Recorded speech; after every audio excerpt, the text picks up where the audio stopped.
Thank you, Donna. It is sure good to be among Franciscans. And if the spirit and theme of this conference is Jubilee, you are very jubilant this morning. That's the spirit, the joy of the gospel about which Pope Francis talks all the time. It's good to be among many friends and to see some familiar faces, many of which I haven't seen in a while, in my beloved fraternities in El Paso of Mary Immaculate and St. Patrick's, so God bless them. And everywhere I go, it's good to see the Franciscan family and the desire to live the joy of the gospel in the simple ways that we are called to do.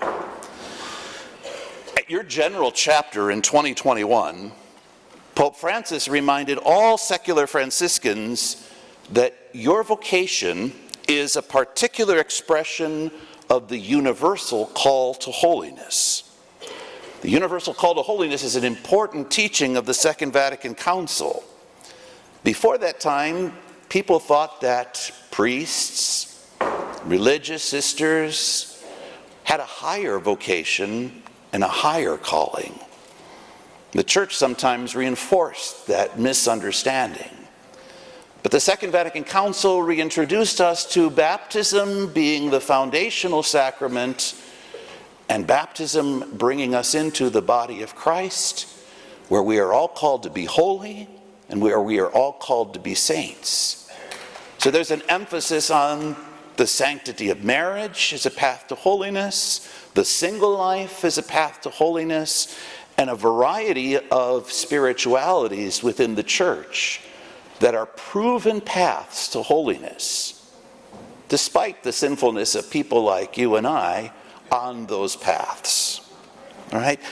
The universal call to holiness was emphasized in the Second Vatican Council, of course, and by Pope Francis in a particular apostolic exhortation called Gaudete et Exultate. That's kind of like Jubilee, rejoice and be glad.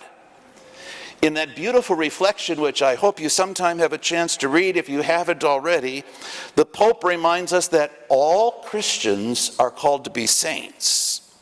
And he emphasizes that more than just the saints on the official roster of the Church and the martyrology, there are plenty of middle-class saints, you might say, or as he says, the saints next door. And don't we know them? Holiness, he reminds us, is an unreachable goal, nor is it a highly exclusive achievement meant to keep us apart from the less than holy all around us. Holiness is meant to be universal and universally attainable because of God's generous grace and mercy. Something Francis of Assisi discovered and celebrated throughout his life. This universal call to holiness makes sense within the ecclesiology, that is, the understanding of the Church that were proposed and confirmed at the Second Vatican Council. It was Vatican II that began to call the Church by the biblical name, the pilgrim people of God on the way to the kingdom of God. We've often remembered the people of God portion of that, but the adjective pilgrim is very important. And for Franciscans, we ought to always remember that we're on pilgrimage. Chapter 6 of Francis's Rule is about being pilgrims and strangers in this world. The documents on the Church of Vatican II remind us that the Church is hierarchical in organization, but it's the Church in its entirety that constitutes the body of Christ in the world. The Second Vatican Council, and especially for the Secular Franciscan order, since the Franciscans lived and celebrated all to holiness, while emphasizing anew their status as laity and the world nature of their vocation. You're not the auxiliary Franciscans, right? You are the secular Franciscans with a place and a dignity. Pope Francis in particular the lay and not clarify your vocation and the path of spirituality. And he recognizes how necessary and how vital is the expression of the Franciscan charism in the world today. When Pope Francis refers to those who follow the rule of Pope Paul VI, that should be the majority of people here, he describes the follower, quote, with a heart attracted, conquered, and transformed by the one who is the only Holy One, who is the good, every good, the supreme good. Those phrases should sound familiar. St. Francis' praises of God. Adapting the vocabulary has become quite easy for the Pope who bears his name. He appreciates Francis as the pilgrim whose paths and whose life of ongoing conversion allowed him to live in harmony with all creation and as a brother to all. It's also important that that comes first. A life of conversion, ongoing conversion and penance is what led him able to be one with all creation. He wasn't born that way. Father is convinced that the world needs the witness of Francis today, and who better to provide that witness than the Franciscan family in all its diversity. When Pope Francis was elected to the papacy March 13, 2013, people around the world immediately sensed that this was a new moment in the life of the Church. Now, true enough, the circumstances of the conclave that elected Francis were highly unusual. It had been centuries since a pope resigned his office, and no one could remember a conclave happening while a former pope was still alive. The outcome of that conclave was highly anticipated, but not easily predicted. In the previous conclave, it wasn't exactly a shocker when Cardinal Ratzinger was elected as Benedict XVI. He was a close collaborator of St. John Paul II. He was a logical choice as the successor of John Paul after his long reign of 27 years. But no one had any certainty about who would succeed Benedict XVI. So Benedict's largely unprecedented resignation was itself a sign that something different was needed at the heart and center of the Church. Now, sadly, the word most frequently associated with the Catholic Church at that moment was scandal rather than holiness. The cardinals themselves were looking for a different kind of leader, and evidently they looked well beyond Rome. When the white smoke from the Sistine Chapel was unmistakable, and the bells of St. Peter started pealing the news of an election, the name of Cardinal Jorge Mario Bergoglio was met with a who? Was largely unknown. The bookies had not given him very favorable odds, but the electors were evidently ready to take a risk on someone without the usual Roman pedigree. Pope Francis told people he didn't even like going to Rome.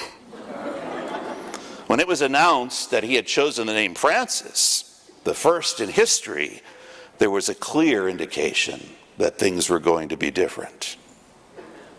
Francis was not only the first pope of that name, but the first American, a Latin American, the first Jesuit, we'll get to that, and the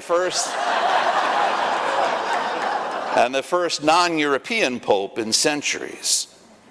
With his very first words and gestures, he conveyed a sense of humility and approachability.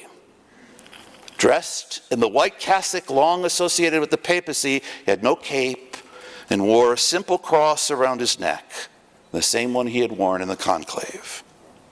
He wore the same shoes, too. He told the Roman people that the cardinals had gone to the ends of the earth to find a bishop of Rome.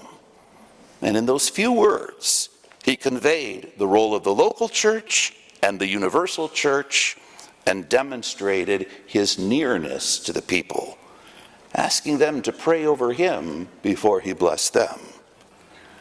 The Pope spoke their language, and I don't mean just Italian, but he used familiar colloquial greetings.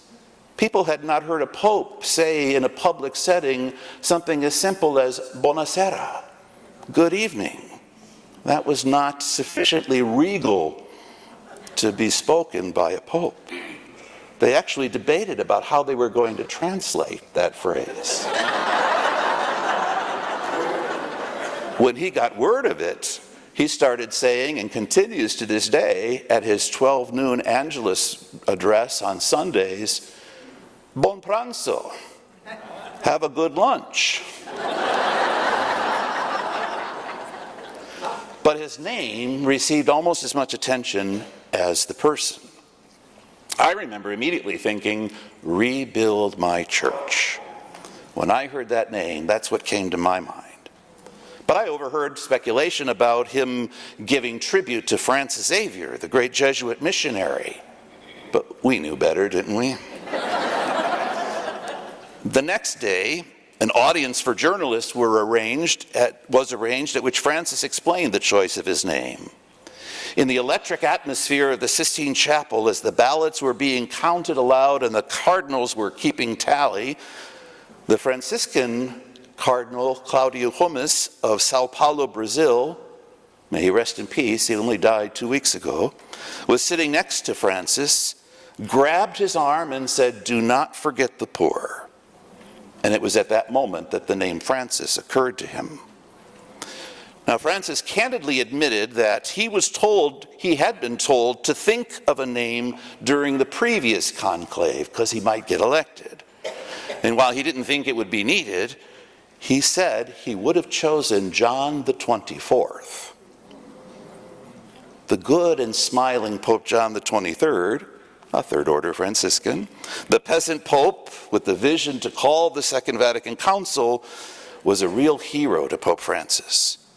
And we have seen Francis imitate many of his actions. That name made a lot of sense. Less clear, then, was how this son of Ignatius of Loyola was going to embody his namesake's values and spirituality. I don't think even Pope Francis himself knew how much of St. Francis he would come to embody. Now, hopefully those of us in the Franciscan family can recognize the many points of connection between our founder and the current pontiff with his name. I don't think Pope Francis had more than a general awareness of Francis of Assisi's impact on the life of the church when he was inspired to take that name. But he associated it with care of the poor.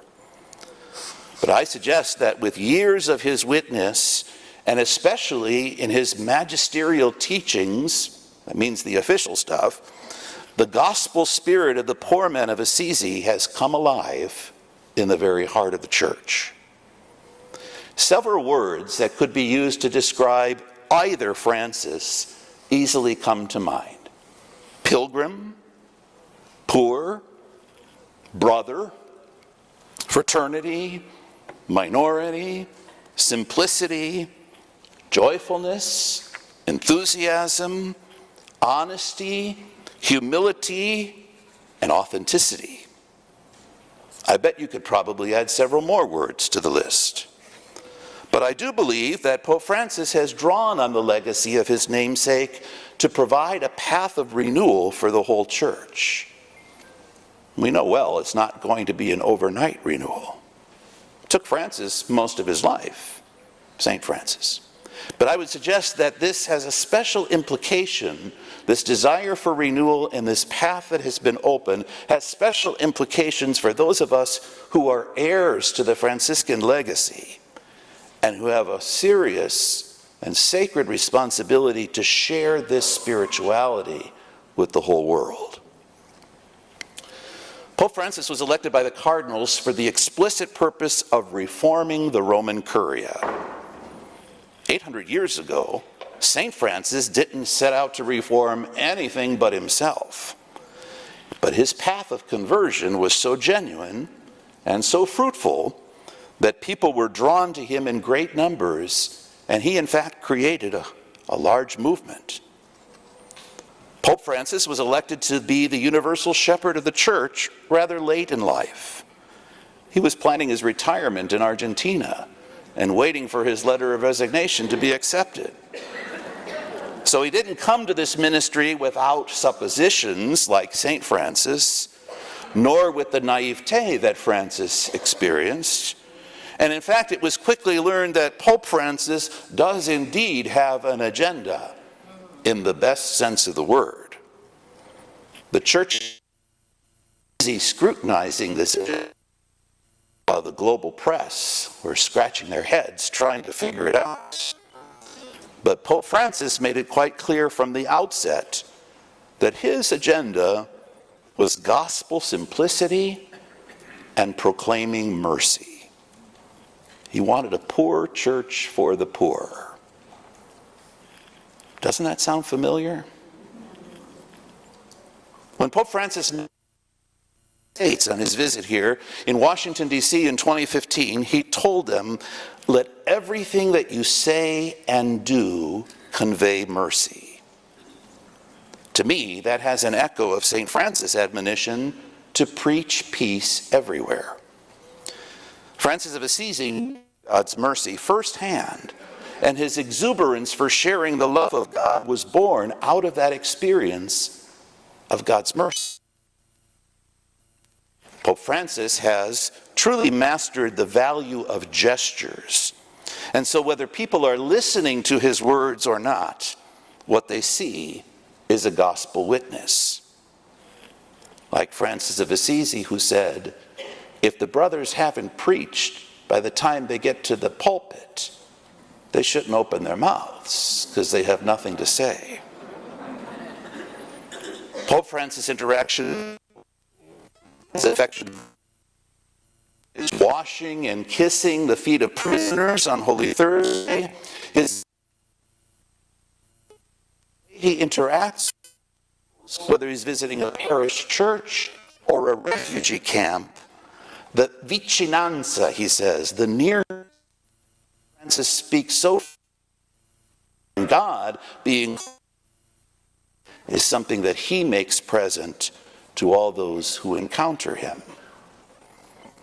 There's a wonderful video, it used to be on the Vatican website, of Pope Francis to a retirement home in Italy because the parish was offering the annual house blessings during the Easter season. And in the back of the church, they put a sign-up sheet. On certain days, the priest would be or in this building, and if you wanted your house to sign blessed, to sign up there. Well, Francis was celebrating Mass in that parish on the weekend, and he took down the sign-up sheet and told the pastor, "I'll take these." And there was a beautiful example. He went into the home of a rest home or a home for the elderly and rings the doorbell, and this older woman answers the door, and she looks. And the video shows her going,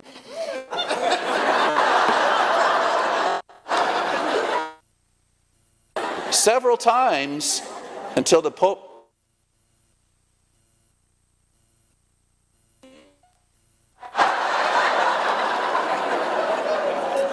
vicinanza, being near.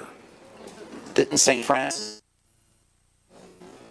I think all of us would agree that we can't understand Franciscan spirituality without coming to know the person of Francis of Assisi.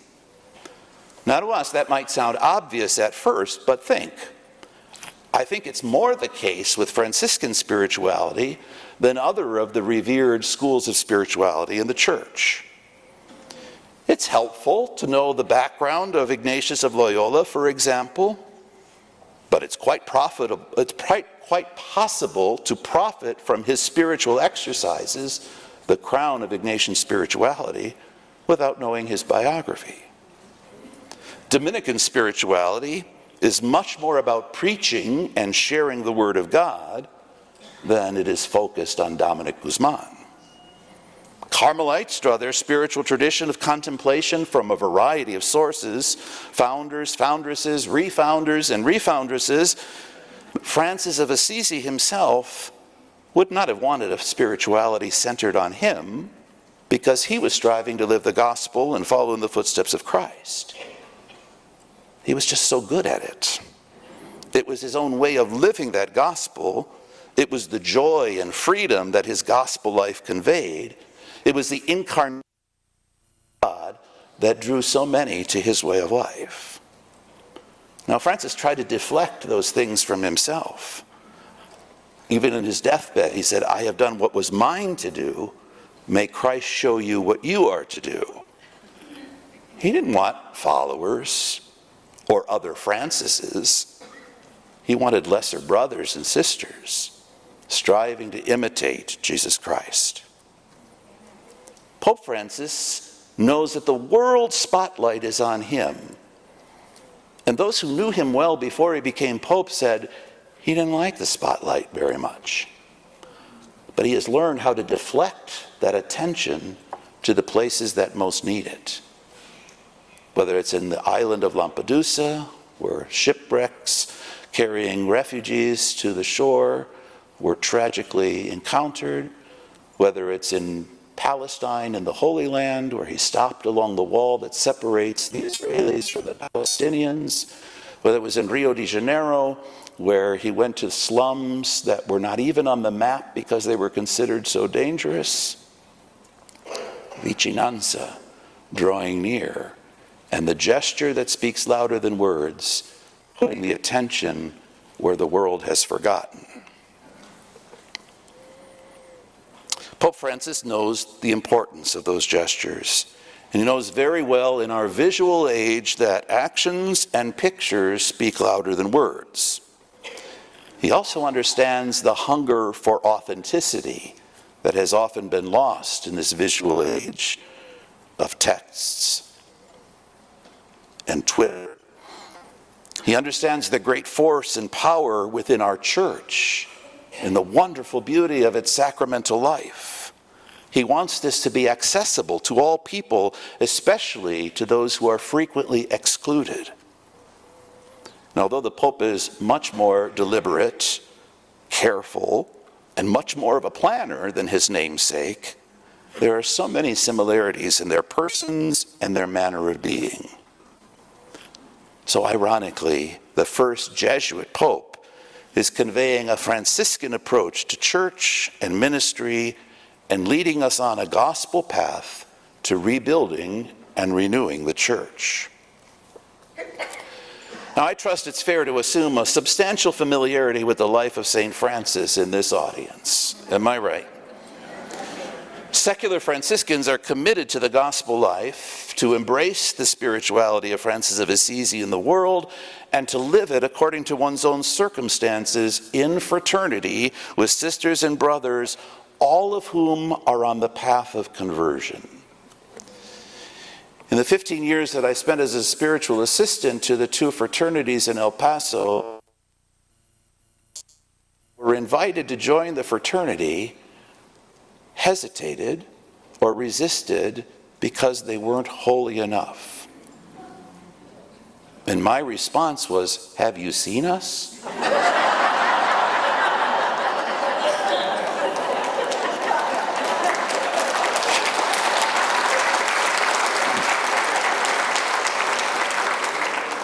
And so every Franciscan profession that we had from that time on, I emphasize that what one is professing is to live the gospel on this path of conversion. None of us are saying, "Look at me, I got it right." We're all saying, we're trying. Francis of Assisi was a sinner. And he was the only one who rejoiced in being a sinner, because he said, without sin, I wouldn't experience the mercy of God. So the life of Francis is so rich and so multifaceted that any of us who call ourselves Franciscan continue to discover new insights and new depths to the gospel lessons in his life.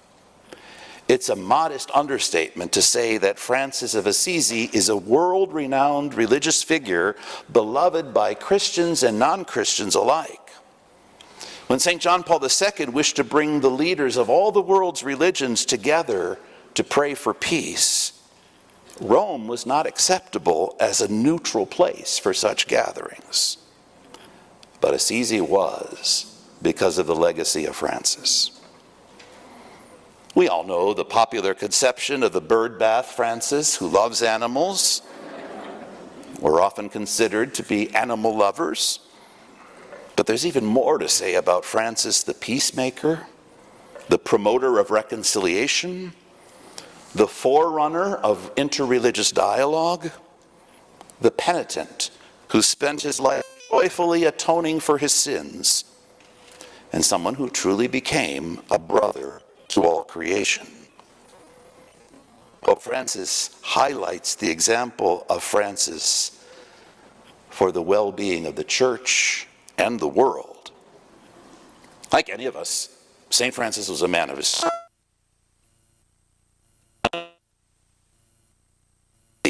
which means he lived in a medieval world. He lived in a city-state with feudal structures at a time when a money-based economy was relatively new. Francis was born into a family headed by a father quite consciously aspiring to upward mobility. The church was always a part of his life. It was everywhere, but it was in the background. It was taken for granted like the air that we breathe. Family was Catholic. The sacramental life was part of their identity, but the passion and the drive of his father was for the expansion of their cloth business and the increase of their wealth. Pietro Bernardoni wanted his son to achieve what was beyond his own reach. And even though the Bernardonis had more money and a more luxurious lifestyle than some of the nobility living in Assisi, they were not among the landed, they were not among the maiores. Francis was supposed to be set on a course to acquire glory and status for the family by distinguishing himself in battle. We know well that the young Francis always had a song in his heart and more than a few coins in his pocket. He loved to enjoy life and to be the life of the party. He liked good fun and good wine, and he was known as the king of the revelers, according to his biographers. He was always very generous with his father's goods and money, and would give plenty away to the poor, and always pick up the tab for his friends. When the opportunity arrived for Francis to go to battle when Assisi was at war with neighboring Perugia, his father could well afford to outfit him with horse and armor, but there was nothing glamorous about war. And it really should surprise no one that the undisciplined Francis did not a good soldier make. Quickly taken prisoner, he found himself alone with no friends, no material pleasures, severely disappointed in himself, and questioning the direction of his life. When he's freed from captivity, he doesn't have a clear direction in his life. He emerges as a lost soul, perhaps the prototype of today's prolonged adolescent. He finds no joy in the things that previously gave him pleasure. He goes back to work for his father, but his heart wasn't in it. He angered his father and created plenty of tension between his father and his doting Italian mother, pleading for more understanding for her son. And the old drinking buddies of Francis recognized something different about him. He wasn't as much fun. He was more introspective. They thought maybe he was in love, and noticed that he was more comfortable in solitude, in nature, in giving alms, and he had taken on this weird habit of hanging out in dilapidated churches. It's important to note that out of that experience of worldly failure and disenchantment with life, that Francis' path to Christ is discovered, or we might say that Franciscan spirituality is born. An observation made by Pope Francis in his first apostolic exhortation, Evangelii Gaudium, the joy of the gospel, quoting Paul VI can help us bridge the centuries between Francis' experience and our own.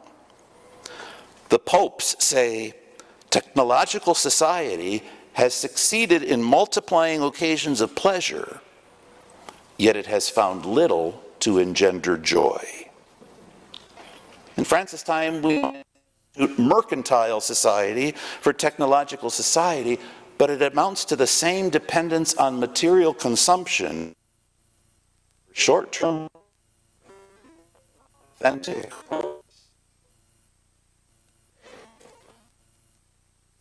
Franciscan spirituality, and it's essential to the practice of faith that Pope Francis models. In Francis of Assisi's transition from pleasure-seeking to real joy, what we call conversion, there are iconic moments that are milestones along that journey. You know the stories as well as I do. The embrace of the leper, after which he describes as his own revulsion at the sight and smell of them. Hearing the voice of the crucified in the crumbling church of San Damiano. Hearing the message of the gospel proclaimed about selling everything and giving it to the poor and following Christ right when he was praying about what should I do. And so many other encounters along the journey, culminating in Laverna, where he has the embrace of the crucified and shares in his wounds. In each of these experiences, Francis experienced joy, and in his unprogrammed, unsystematic way, began to draw followers to himself because his joy is contagious and because of his authenticity. He began to hear all of Jesus' words as instructions. Oh, he's talking to me. I'm supposed to do that. And began to conform his life to the example of Jesus as much as possible. He began to marvel at the incredible love of God who became incarnate, who became our brother, and entered our world to lead us to himself. St. Francis had no other program than the gospel, no agenda, no master plan, no structure. He simply set out to live the gospel as fully and as intently as he could. He was quickly joined by sisters and brothers, and he said, "The Lord sent me brothers, and no one told me what to do." Francis had a contagious love for Jesus. He could tell the story of Christ and share the words of Jesus with simplicity and clarity, always embodying the compelling love of Jesus. In his unassuming way, Francis unleashed a force for renewal in the church. He sought direction from the Bishop of Assisi and sought approval from the Pope himself for his new way of life. Francis stressed obedience and loyalty to the church at a time when others who wanted to follow the Gospels literally found themselves outside the church because they gradually began to consider themselves holier than the church and beyond need of the church's sacraments. Pope Francis reminds us today that the sacraments are medicine for the ailing, not prizes for the perfect. And we still witness people who see themselves as holier than the church. Francis had no such illusions about himself. He never stopped seeing himself as a sinner. But that wasn't low self-esteem. That wasn't putting himself down. It was rejoicing in the mercy and love of God. He was a loved sinner, which caused him to marvel all the more at the generosity of God. He sought the means to salvation within the church and insisted that his followers do so as well. He didn't create another religion, another church. He had the pathway. He just lived it intensely. He didn't pursue what we would understand today as a church vocation. He didn't go to the monastery at Mount Subasio or to the cathedral clergy at San Rufino or become a parish priest like at San Giorgio, where he was raised and educated. But he knew and valued the importance of the Eucharist, and he marveled over it the more he reflected upon it. He fell in love with the Word of God, especially the Word made flesh in Jesus. He knew the need for forgiveness of sins. He knew the need for penance. And all of that was a source of joy for him. In the joy of the gospel, Pope Francis taps into the same force for renewal that emerges from the joy of an encounter with Christ. The Pope understands this encounter as the source of the Church's mission, which it needs to embrace more energetically, and which finds its illustration and its strengthening in service of the poor, among whom the crucified Jesus is to be found. Pope Francis has famously called for a poor church of the poor, and a church that gets bruised and beaten up in the streets, rather than suffocating from being closed in on itself. Franciscans should be very familiar with this vision and this understanding of mission. As I see plenty of evidence that the first Jesuit pope exemplifies Franciscan spirituality and even engages it in the program of renewing the church, I also see Pope Francis' missiology, his understanding of mission, as fully compatible with the approach of St. Francis. Joyful penance is the puzzling phrase that describes the essence of Franciscan spirituality and can only be understood by Francis' own awareness of his sins with simultaneous awareness of how much greater is God's love manifest in Jesus. Mission, going out to others, is born of the joy of this encounter. An overflowing joy from an encounter with the merciful love of God, which moves out of oneself into a desire to share it with others. That's what St. Francis and Pope Francis think should drive the missionary action of the church, what Pope Francis calls the missionary option of the church. Luke's gospel describes the disciples returning from their initial mission where they were to prepare the way for Jesus' visits. They came back overjoyed by their experience and the impact their mission. Francis of Assisi desired this for his followers. Pope Francis desires it for the whole church. The first Latin American pope brings to the chair of Peter the unique experience of the Latin American church following the Second Vatican Council. The council affirmed the work of episcopal conferences of bishops, in which the bishops of geographical proximity should discern together how to read the signs of the times and how to apply the church's tradition to the signs of the times in an evangelizing way, appropriate to the place and culture. It's the Conference of Latin American Bishops who took this to heart better than in any other part of the world and allowed the Spirit to lead the Latin American church from a conversion, or through a conversion, from a long legacy of working hand in hand with the powerful in society to a preferential option for the poor. The periodic meetings of the Latin American Bishops' Conference further refined and reflected upon the Church's activity in Latin America over the decades since the Council. Pope Francis first came to the notice of his brother bishops in Latin America when he was given a leadership role in the plenary session of the Latin American Conference in Aparecida, Brazil in 2007. That conference inaugurated a missionary option for the church and called for missionary disciples, phrases that the whole church has now heard during the present pontificate. How Franciscan. In the life of St. Francis, the instruction to rebuild the church gradually went from the literal begging of bricks and mortar to the broader program of evangelization, the mission of sharing the love of God broadly, which really did rebuild the church. Francis, by then, had adopted his own methodology. Living the gospel is more important than talking about it. It's as simple as that. To live in fraternity and witness gospel love was the most important kind of evangelizing, and it could take place in the midst of a nominally Christian society, or it could take place in settings ostensibly hostile to the Christian message, as in the Muslim world of his day. The deep-seated joy that Francis experienced in caring for lepers, in solitary prayer, and even in begging, became a motivation for living among others and speaking about the love of God as an invitation to others.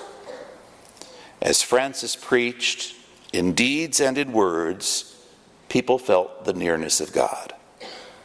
Francis' message was incarnational. It focused on the God who became flesh in the person of Jesus, the infant in the manger, humble, dependent, and vulnerable, the man crucified between thieves. In his lifetime, St. Francis reached the churched people and awakened in them a new zeal and desire to deepen their faith. He extended his reach to people on the margins, most notably the lepers, but many others who lived on the fringes of society as well. And he went even beyond the church to the Saracens, the Muslims, at the very time when they were warring with Christians over control of the Holy Land. In our day, Pope Francis speaks about 3 expanding circles of missionary need. 3 expanding circles or contexts for missionary activity. There is the internal mission, which is pastoral ministry to the actively participating members of the church.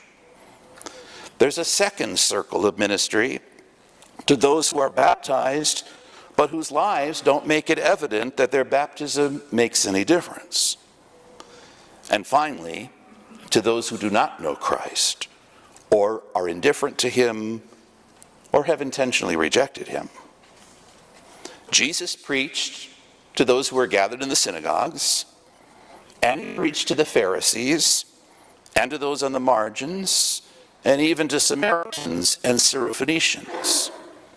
If we think of those same 3 circles of missionary activity, each of us can find them right in our own families, right? And we have opportunities for mission among them. Those who actively participate in the church. You know, St. Pope Francis in The Joy of the Gospel said, what about those who are in church every day but never have a smile? And what about those, he said, who act like there's an eternal Lent without an Easter? Or that they're always coming from a funeral? There's a lot of pastoral ministry, there's a lot of evangelization, there's a lot of mission that can take place among those already in the pews. But it can't be limited to that. Then there's those who we know are on the rolls of baptism. The biggest, what do they say, the biggest denomination in the country are former Catholics, right? We have more people leaving the church than coming into the church every year. How do we reactivate the grace of baptism? We know the sinfulness of the institution and of ourselves, but what's their excuse, right? How can we reanimate them? It's a missionary field. And then there are those, especially among our young people, who just don't see why they should care, why there's any importance or any reality. This is missionary activity. So while a great deal of the secular Franciscan family generously supports the churches and the order's foreign missions, I think we were all raised with a certain mission consciousness, giving money to the missions and Lent perhaps. It's not the only way that we engage in mission today. The fruits of those missions we see all the time as we are being re-evangelized by priests and brothers and sisters from the developing world coming to minister to us. But our mission is right. No Franciscan can be exempt from being a missionary. You might have heard, as I did growing up, an unhappy title for the Secular Franciscans. When I was growing up, they referred to it as the Happy Death Club. You don't like that label, do you? We all want to die happy, no question about it. But that's not all we're.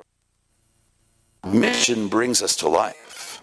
And no Franciscan can be missionary. One thing we can say, Franciscan spirituality is, so no Franciscan of God to those who need to receive it. And who doesn't? Do secular Franciscans, do your fraternities in your regions engage in those three circles, or are we limited just to the active members of the church? Again, remember, we have In his first papal pilgrimage, Pope Francis famously went to the island of Lampedusa, the port of entry to Europe for many refugees escaping war, poverty, and climate destruction. When he had heard about a shipwreck and the loss of the lives of many refugees, Francis was dismayed that the story didn't even make the news.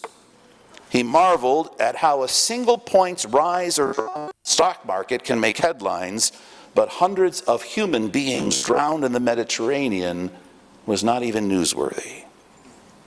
He coined the phrase at that time, and he's used it many times since, the globalization of indifference. Globalization of indifference.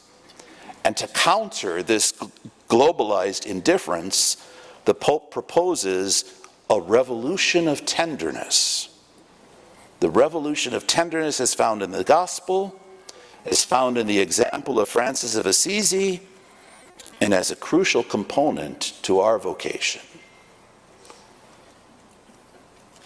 Maybe Francis' failure as a soldier has led to this moment 800 years later, when we are to be revolutionaries of tenderness.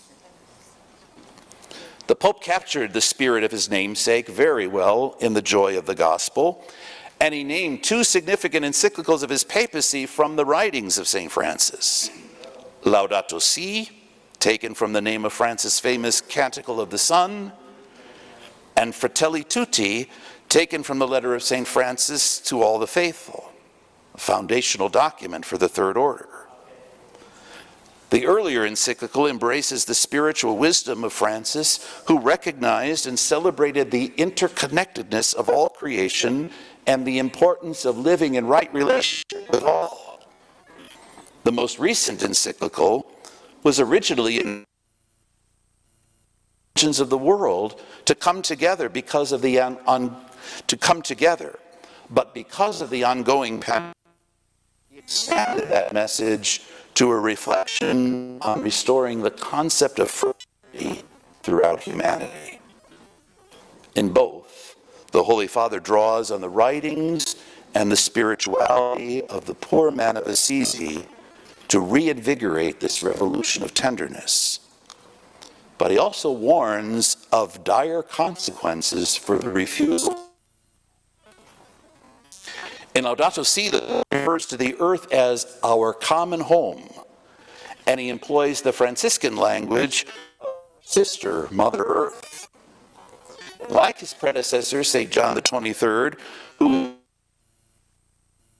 to the Catholic Church nuclear destruction, Francis invites the global community, believers in faith and no faith, to a sincere dialogue about our sister, Mother Earth, who is hurting and has been plundered. Human sin and violence manifest in abuse of soil, water, air, and forms of life have led us to forget that we are made of earth, Adam. St. Paul VI had warned that industrial, scientific, and technological advancement would become destructive if they weren't accompanied by the same progress in morality. Francis points to the obvious evidence of that. And he notes that the ecumenical patriarch Bartholomew, quote, with whom we share the hope of full communion, calls crimes against the natural world sins against ourselves and against God.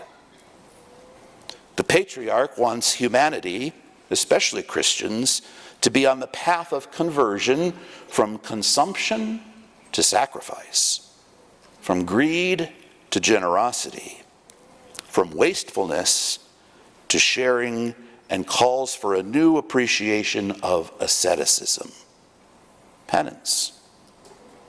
Pope Francis sees this as a reflection of the compelling example and integral ecology live joyfully.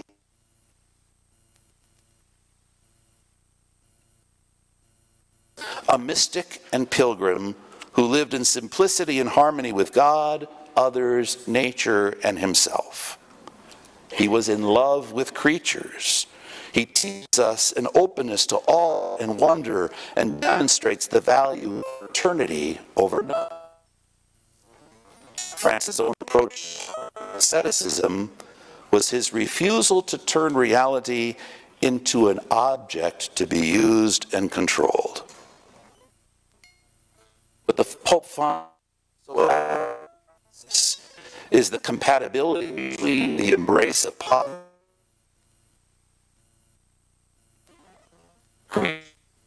as the book of joyful mystery and a problem to be solved.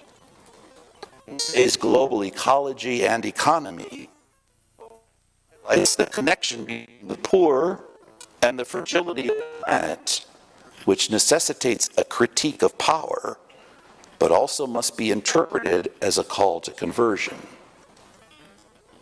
We can't just use technology to create a crisis. It won't work without a change of heart and a change of mind about consumption and relationship. Do we not find those elements in Franciscan spirituality? Rejoicing in creation, simple use of the things of the earth, not dominance, sharing, being in relationship. Pope refers to ecological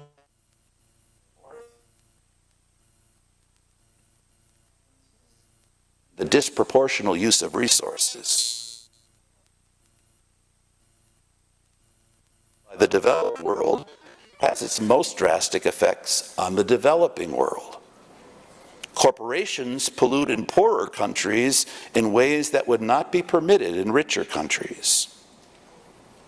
Rejecting the false choice between human flourishing and survival of the planet, Francis asserts, all creation is linked by unseen bonds in a universal family which neither of human beings nor divinizes the earth itself.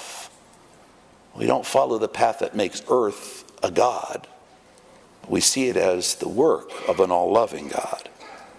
It is social inequality that leads to the destruction of the planet. We cannot have communion with creation if we lack tenderness and compassion for our fellow human beings. I don't know many others who are making that incredible. We have to be in this. These Franciscans are further developed in where our Jesuit Pope shares the Franciscan vision of fraternity as a necessary course correction for the world today. The spirituality of the Franciscan charism is presented like social teaching. It brings our spirituality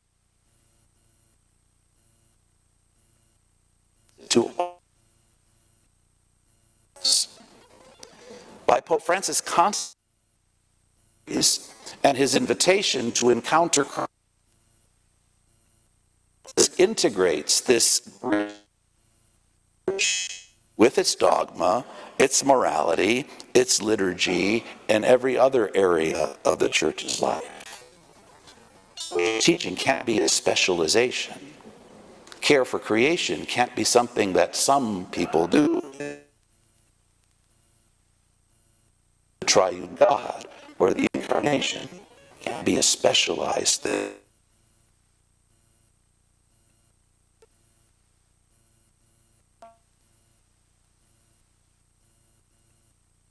To coherent combat a global pandemic without the benefit of global structures which could provide a unified response. He offers a fresh exegesis of the parable of the Good Samaritan that demonstrates the opposite of indifference and teaches the kind of global neighborliness that is needed.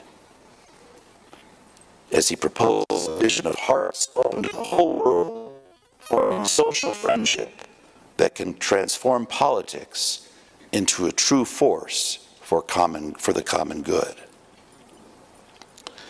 Just as Laudato Si argues that humanity will not find its way out of ecological disaster with technology alone, the world needs a conversion of hearts, attitudes, and lifestyles for both the organization of society, for the common good, and for the preservation of the planet. The marketplace will not solve problems without paying attention to human dignity.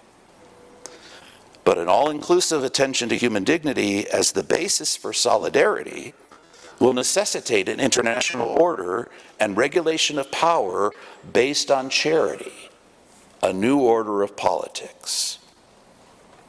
No wonder Pope Francis' book is entitled, "Let Us Dream." So far from our present reality. Let us dream.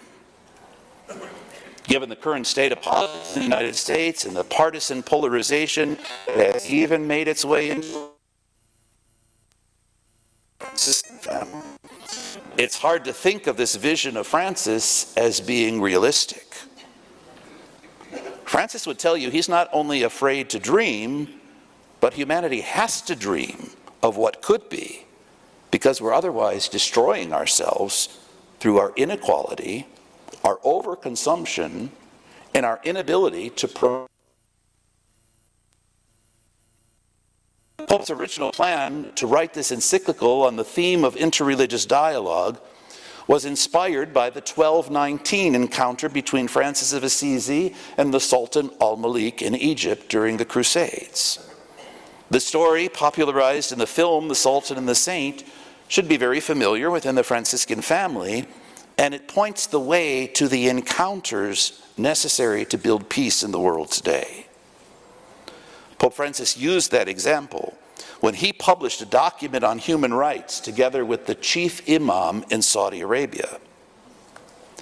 The 1219 encounter has been aptly described as an encounter without conversion and without martyrdom. Neither Francis nor the Sultan rejected their religious tradition to embrace the others, but both became able to revere the faith and the sincerity of the other and to consider the other a brother. That's a different level of conversion. What opportunities do we have in our own surroundings? Between parties, in our local communities, to not convert, but to recognize the dignity of the other and find ourselves brothers, sisters, engaged in mutual respect. Similar to the stark and disturbing picture of the earth as a pile of filth at the beginning of Laudato Si, Fratelli Tutti, description of dark clouds over a closed to describe the state of affairs in the midst of the global pandemic. The Pope said with civilization, human beings have become neighbors in proximity without becoming neighborly, much less recognizing each other as sisters and brothers of the same family. We know the needs all over the world instantaneously. We're that close. But we haven't become neighborly, nor sisters and brothers. He describes some of humanity's recent steps towards unity to have gone backwards. The rise of nationalism in too many parts of the world. The reappearance in ugly ways of racism in too many places. The lack of cohesion of democracies and the breakdown of so many projects of unity throughout the world. Even the refusal to acknowledge the value of some cultures as contributing anything to the good of humanity. In a description which rings so true to anyone who's paid any attention to partisan ideology recently, the Pope said, quote, "The spread of despair, hyperbole, extremism and polarization, strategies of ridicule, suspicion, and relentless criticism denies the rights of the other to exist or even have an opinion. This leads to a permanent state of disagreement and confrontation, and victory consists not so much in winning as in eliminating the opponents. Pope Francis reminds us that politics is meant to be at the service of the common good. It's not a dirty word. And when it's understood in service of the common good, it is a noble vocation. Social, political, and economic participation promotes integral human development when it's done right. Exclusion leads to death. Pope Francis has said that the commandment, "Thou shalt not kill," in the 21st century should be reworded, "Thou shalt not exclude," because exclusion is death. The Pope believes that political charity, think about that word, that phrase. The Pope believes that political charity is possible. It is love of neighbor on an institutional level. Collective organization to promote fraternity and justice is political charity. And charity, as Pope Benedict XVI taught us, is the synthesis of the divine law. More than mere sentiment, charity is capable of building a new world. Working towards the recognition of universal fraternity is an exercise in charity. Organizing society to eliminate poverty is charity. The Pope gives the example of someone helping an elderly person to get across a river as an act of love, an act of charity. And organizing the resources to build a bridge so that many people can safely cross the river is political charity, oriented to the common good. I say this morning after hearing that in my home diocese, 627 bridges were washed away by floods, and many, many people are living underwater.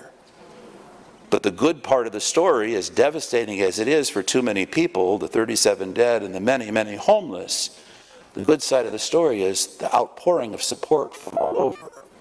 And maybe, as we continue to say, maybe people will pay attention to the destruction of the climate and its consequences and work together for a common. Naturally, the Pope advocates a preferential love for those in greater need. But he explains that such preferential love requires truly seeing the poor. He thinks we're real good at looking past them, or around them, or over them, or shielding our eyes from them. Requires truly seeing the poor and honoring their dignity, not reducing the poor to passivity. In that part of our diocese that is flooded, it's in Appalachia. And so much of Appalachia has been invaded by people telling the locals what they need to do and what they ought to do without ever engaging in who they are, what their traditions are, what they might be interested in working to become part of. And then they wonder why all these projects created by outsiders don't work. We have to honor the dignity and engage the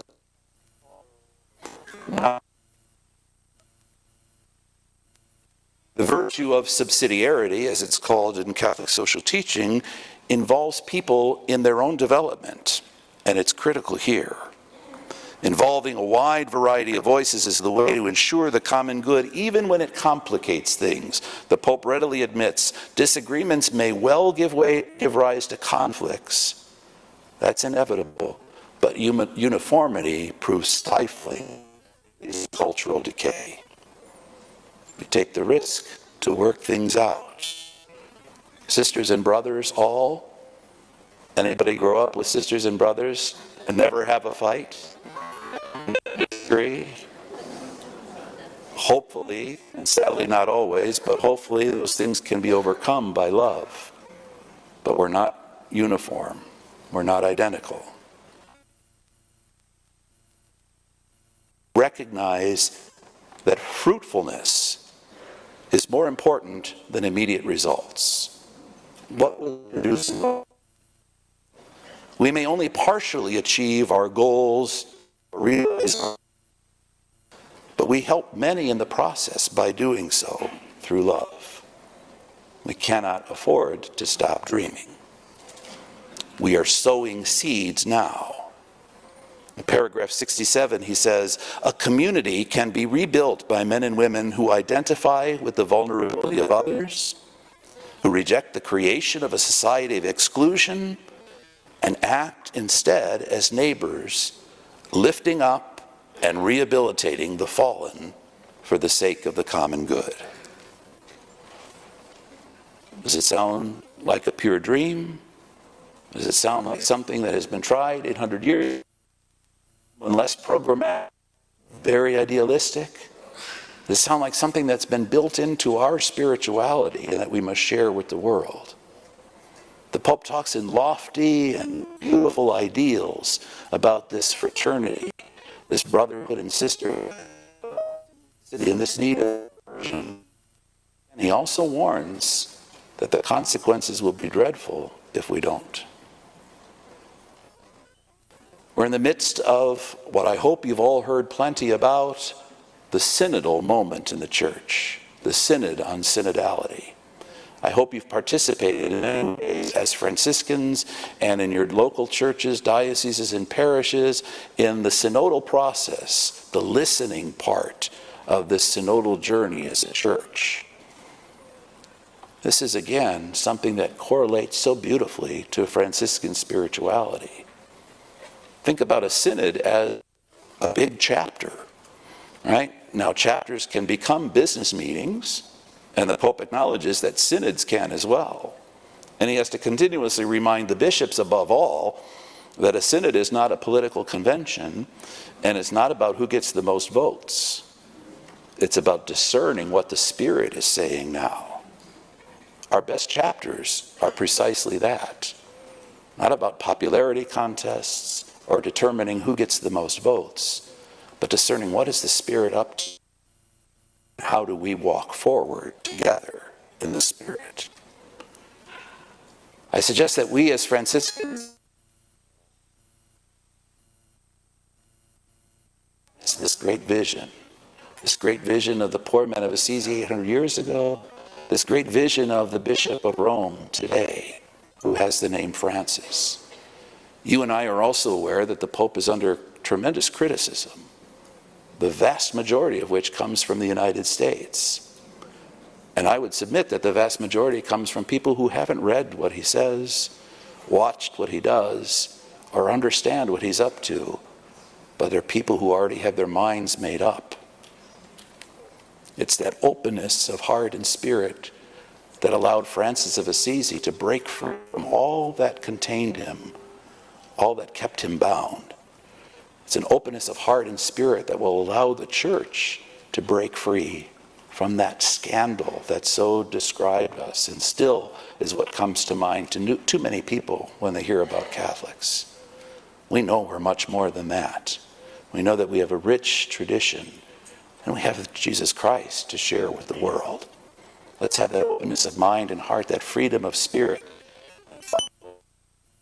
Francis, who embodies the spirit of another Francis. And as that Francis said, brothers and sisters, we have time, let us do good. Amen. Amen.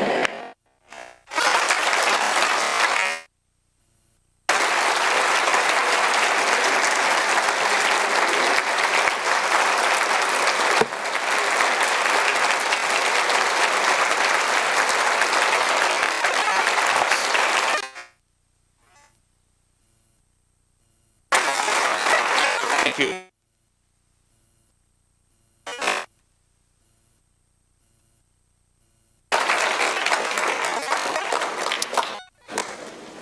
Thanks very much.